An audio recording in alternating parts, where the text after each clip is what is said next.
Hey guys, welcome back to my fitness world. This is Harvey and you're watching Full Body Fitness with Harvey. आज मैं आपसे फिर से एक बहुत इंपॉर्टेंट टॉपिक पे बात करूँगी. आज का मेरा जो इंग्रेडिएंट रहेगा वो बहुत ही अमेजिंग है. उसके बहुत सारे हेल्थ बेनिफिट्स आपको मिलेंगे अगर आप उसको यूज़ करते हो, डेली यूज़ करते हो.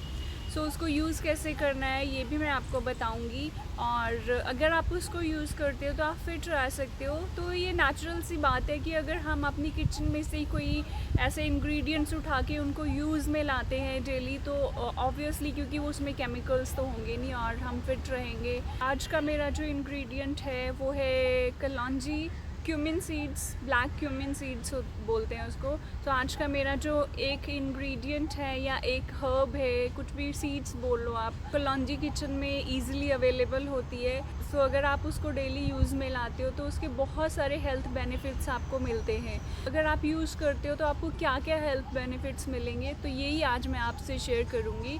गाइस, जो कलौंजी होती है उसमें अमीनो एसिड होता है, फाइबर होता है, विटामिन सी होता है और विटामिन B12 होता है जो हमारी हेल्थ के लिए बहुत ज़रूरी होती हैं और हमें उनको डेली यूज़ में लाना चाहिए सो दैट हम फिट रह सके. बिकॉज़ हम जो खाते हैं, हम चाहे खाना भी घर का भी खाते हैं चाहे आप बाहर से खाते हो, हमारी बॉडी को जो न्यूट्रिएंट्स चाहिए होते हैं वो हमारी बॉडी को प्रॉपरली नहीं मिलते हैं. हमें टैबलेट्स या सप्लीमेंट्स लेने की बजाय हमें नेचुरली इनको पूरा करना चाहिए अपनी बॉडी में. वो हम कैसे कर सकते हैं, जो मैंने आपसे टिप्स शेयर किए हैं कि हम उनको अपनी डेली लाइफ में, डेली रूटीन में उनको ऐड कर सकते हैं. आप फिट रहोगे क्योंकि कोई बीमारी नहीं लगेगी. इसमें कोई केमिकल तो होता नहीं है, ये नेचुरल हर्ब्स होती हैं, सीड्स होते हैं और हमारी किचन में इजीली अवेलेबल होते हैं.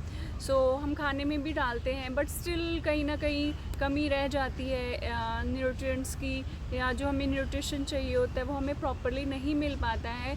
तो हम इन चीज़ों को अपनी डेली लाइफ में ऐड कर सकते हैं इंस्टेड ऑफ कोई सप्लीमेंट्स लेते हैं अपनी बॉडी में कमियों को पूरा करने के लिए. तो उसका कोई फ़ायदा नहीं होता. अगर हम नेचुरली खुद को फिट करें, स्ट्रॉन्ग बनाएं और तो हम ज़्यादा हेल्दी रहेंगे, ईज़िली हम थकेंगे नहीं, हम एक्टिव रहेंगे. यही आज मैं जो कलौंजी है उसके बेनिफिट्स आपसे शेयर करूँगी. तो कलौंजी का जो फ़ायदा होता है, जो डायबिटिक होते हैं, जिनको डायबिटीज़ होती है, अगर वो कलौंजी को अपने डेली रूटीन में ऐड करते हैं तो उनको उनकी जो डायबिटीज़ है वो काफ़ी हद तक कम हो जाती है. ब्लैक टी बना के पी सकते हैं. ये किडनी स्टोन्स के लिए भी बहुत ही बेनिफिशियल होता है.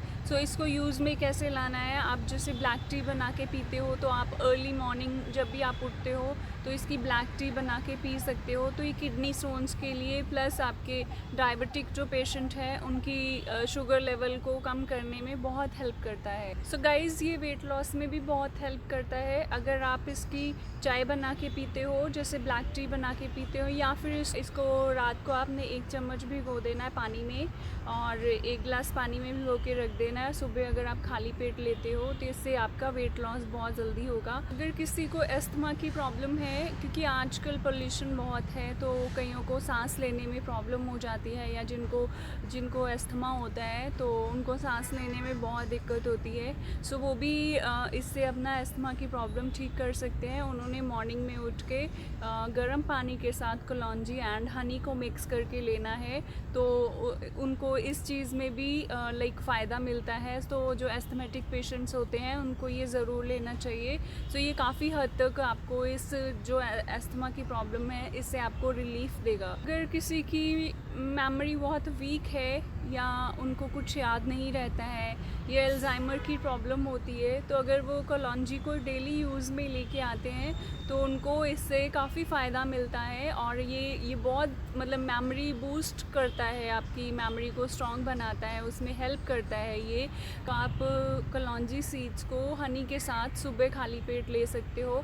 इससे आपकी मेमोरी काफ़ी बूस्ट होगी. और जिनको अल्जाइमर की प्रॉब्लम होती है, जिसमें वो भूलने की बीमारी होती है कईयों को, ये उसमें भी बहुत हेल्प करता है. तो आपको खाली पेट सुबह हनी के साथ कलौंजी के कुछ सीड्स आपको आधा चम्मच या 1 चम्मच आप ले सकते हो, तो इससे आपको बहुत हेल्प मिलेगी। सो गाइस, जिनको हाई ब्लड प्रेशर की प्रॉब्लम होती है तो उनको मोस्टली सजेस्ट किया जाता है कलौंजी का ऑयल गर्म पानी के साथ सुबह उठ के लेना होता है। उन्होंने 1 चम्मच लेना होता है, तो इससे उनका जो ब्लड प्रेशर है वो काफ़ी हद तक नॉर्मल हो जाता है। उसको नॉर्मलाइज़ करने में कलौंजी का ऑयल हेल्प करता है।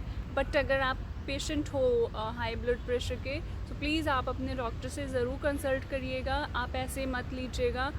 अगर वो आपको येस करते हैं तो आप इसको ले लीजिएगा, अगर वो नो बोलते हैं तो आपने नहीं लेना। आप और भी आप एक्सरसाइज कर सकते हो, आप योगा कर सकते हो, तो ये इन चीज़ों से ब्लड प्रेशर बहुत जल्दी कंट्रोल में होता है। आप इसको डेली यूज़ में लाइए और एक्सरसाइज भी करनी चाहिए। आगे चल के प्रॉब्लम ना हो तो हमें एक्सरसाइज करते रहना चाहिए। और जिनको सूजन की प्रॉब्लम होती है, जैसे आपके घुटनों में सूजन आ गई या जॉइंट्स में सूजन आ गई, तो ये आप इसको ले सकते हो क्योंकि ये एंटी इन्फ्लामेटरी होता है। इसमें अगर आप इसको लेते हो तो इससे आपके जैसे घुटनों में या जॉइंट्स में आपको सूजन हो गई है तो ये उसको कम करने में हेल्प करता है। जिनको अर्थराइटिस हो गया है तो वो इसको सुबह खाली पेट लेंगे तो उनको इससे काफ़ी हेल्प मिलेगी। गाइज़, ये थे कुछ हेल्थ बेनिफिट्स कलौंजी के। अगर आपको कुछ सीरियस प्रॉब्लम है, आपको कोई सीरियस इश्यूज़ हैं आपकी हेल्थ में, तो प्लीज़ आप अपने एक बार डॉक्टर से ज़रूर कंसल्ट करिएगा। आप ऐसे ही मत लीजिएगा। अगर आपके डॉक्टर आपको परमिशन देते हैं इस चीज़ की, तभी आप इनको यूज़ में लाइएगा, अदरवाइज़ आप मत लाइएगा। गाइज़, मैं श्योर हूँ कि इन चीज़ों से आपकी लाइफ बहुत अच्छी हो जाएगी। क्योंकि अपनी हेल्थ से बढ़ के कुछ भी नहीं है, कुछ भी नहीं है अपनी हेल्थ से बढ़ के। जितना मर्जी काम कर लो, जितना मर्जी पैसा कमा लो, वो किसी काम का नहीं है अगर आपकी हेल्थ अच्छी नहीं है। तो पहले तो हम अपनी हेल्थ को इग्नोर करके पैसे कमाते हैं, फिर जब हमारे पास पैसे आ जाते हैं फिर हमारी हेल्थ हमें इग्नोर करती है। फिर हम वही कमाया हुआ पैसा डॉक्टर्स को देते हैं, हम यहाँ देते हैं, हम वहाँ पे देते हैं। अगर हम पहले ही इन चीज़ों का ध्यान रखें तो शायद हमें ये सब बाद में करने की ज़रूरत नहीं पड़ेगी। जो पैसा आप डॉक्टर्स को देते हो वो आप अपना कहीं और एंजॉय कर सकते हो। और डोनेशन करते रहना चाहिए, थोड़ी थोड़ी, ज़्यादा भी नहीं बोलती मैं, बस थोड़ी थोड़ी करते रहना चाहिए। क्योंकि डोनेशन से शायद हमें इतना फ़र्क नहीं पड़ेगा, लेकिन जिसको हम देंगे या जिसकी हम हेल्प करेंगे उसको बहुत फ़र्क पड़ेगा। तो ये चीज़ें भी हमारी लाइफ में पॉजिटिविटी लेके आती हैं, हमारी लाइफ में खुशियाँ लेके आती हैं। तो अगर हमें मौका मिलता है ऐसे खुशियाँ लेने का, या तो हमें ले लेनी चाहिए। क्योंकि हेल्थ बहुत इम्पॉर्टेंट होती है। जो लोग ICU में हैं, PGI में हैं, या जो बहुत सीरियस प्रॉब्लम से गुज़र रहे हैं, तो उनको पूछ के देखिए कि हेल्थ क्या होती है। या वो मतलब जो ICU में होते हैं, वेंटिलेटर पे होते हैं, एक एक सांस वो कितनी कीमती होती है उनके लिए। तो अगर कोई आपके पास से, कभी आप रोड पे जा रहे हो, एम्बुलेंस आती है, रास्ता भी देते हैं आप उनको एम्बुलेंस निकलने के लिए, हम लोग सारे एकदम से खाली कर देते हैं रोड। तो प्लीज़ रास्ता देने के साथ साथ आप एक ब्लेसिंग भी दे सकते हो कि इस एम्बुलेंस में जो भी है वो पर्सन जल्दी से ठीक हो जाए। क्योंकि हम तो एक छोटी सी प्रेयर करेंगे, एक दुआ करेंगे, लेकिन उसकी फैमिली के लिए वो पर्सन कितना इम्पॉर्टेंट होगा पता नहीं होता, भगवान किसकी दुआ कब सुन ले। तो हमें ये प्रेयर भी कर देनी चाहिए अगर हमारे पास से कोई एम्बुलेंस निकलती है। ज़रूरी नहीं है पास से ही निकले, आप कहीं पे भी हो सकते हैं। एम्बुलेंस का सायरन सुन के हमें पता लग जाता है कि एम्बुलेंस जा रही है, कोई सीरियस या इमरजेंसी केस हो सकता है। तो उसके लिए हमें एक छोटी सी प्रेयर कर देनी चाहिए। ये नहीं मैं बोल रही आप 1 मिनट की करो, आप कुछ 10 सेकेंड्स की भी कर सकते हो। जस्ट क्लोज योर आइज़ और आप दिल में बोल सकते हो कि जो भी इस एम्बुलेंस में जा रहा है प्लीज़ वो जल्दी से हेल्दी हो जाए, उसके जो भी हेल्थ इश्यूज़ है वो फटाफट से ठीक हो जाए, वो रिकवर कर ले, उन चीज़ों से बाहर निकल आए, सो दैट वो अपनी फैमिली के साथ एक अच्छी लाइफ जिए। क्योंकि शायद वो पर्सन हमारे लिए इतना इम्पॉर्टेंस नहीं होगा, बट वो उसकी फैमिली के लिए बहुत इम्पॉर्टेंट हो सकता है। हमें एक ये छोटी सी प्रेयर कर देनी चाहिए। प्लीज़ अपना ख्याल रखिएगा और पॉजिटिव रहिएगा, हेल्दी खाइएगा, फालतू नहीं खाना। जो जितना हमारी बॉडी के लिए रिक्वायर्ड है उतना ही खाइए, और जो चीज़ रिक्वायर्ड है वो खाइए। बाकी ठूसने की ज़रूरत नहीं है, बिकॉज़ हमारी बॉडी है, ये डस्टबिन नहीं है कि आप जो मिल रहा है आप खा रहे हो, ऐसा नहीं है। तो अपनी बॉडी का ख्याल रखिए तो बॉडी आपका ख्याल रखेगी। और फिट रहिए, हमेशा पॉजिटिव रहिए, प्रेयर करिए एक दूसरे के लिए, अपने लिए। अब मैं आपको किसी नेक्स्ट वीडियो में मिलूँगी। Till then bye bye.